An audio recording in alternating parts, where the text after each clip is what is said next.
L'evolució de la caça ha estat que en els orígens dels temps la caça era una autèntica necessitat. Si no es caçava, no es menjava. Més endavant, la caça es va dividir en dues corrents. La de l'activitat d'èlit que acompanyava un estatus social i que no era apta per a moltes butxaques, i la tradicional, la que fem nosaltres, que va passant de generació en generació i encara era necessària per omplir els rebossos d'algunes cases. El col·lectiu caçador cada vegada, diguéssim, som menys. Ens trobem que el col·lectiu cada vegada és més vell.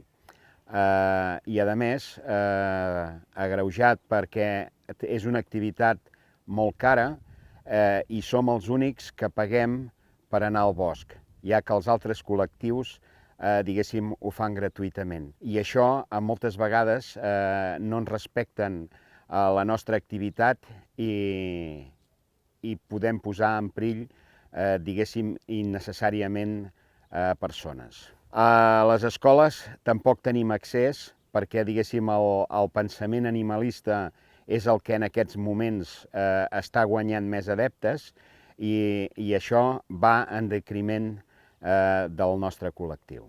Les despeses es generen, com que ara fem més caceres perquè hi ha molts senglars, doncs tenim molts més gastos. Gastem uns 230 milions a l'any d'euros, entre tots és indirectament i directament. Per exemple, les directament són amb llicències, el cotos i tot això. I les indirectament són amb veterinaris, que són moltes i moltes despeses, amb armament, amb gastos de cotxe, de gasoll, mecànics i tot això. La caça és molt més important per la societat del que sembla, no només és matar, la caça fa una funció important, a cada poble hi ha una societat de caçadors i és una activitat d'oci indiscutible pels que la practiquem. És una eina essencial per la gestió de la fauna salvatge. A Catalunya hem abatut uns 40.000 senglars en un any, vetllem per la biodiversitat, ens estimem la natura i cuidem l'entorn. Si no fos per la caça, moltes espècies no existirien. Bé, el problema dels senglars el tenim, perquè miri, sort dels caçadors que d'allò. Esclar, els pagesos es queixen i és normal que es queixem perquè fan molt de mal. Que el senglar reprodueix molt, que abans el senglar només en portava un o dos, i ara en porten 8 o 9 o 10. I això és el problema que tenim.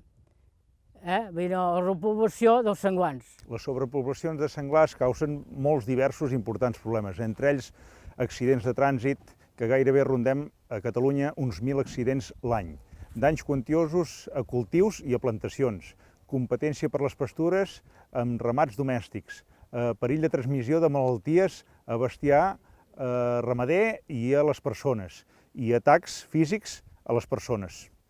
La solució a aquest problema passa per canviar el model de gestió del medi natural, educar, millorar i sensibilitzar, tecnificar i valorar la figura del caçador actual i millorar-ne la seva imatge. T'hi apuntes?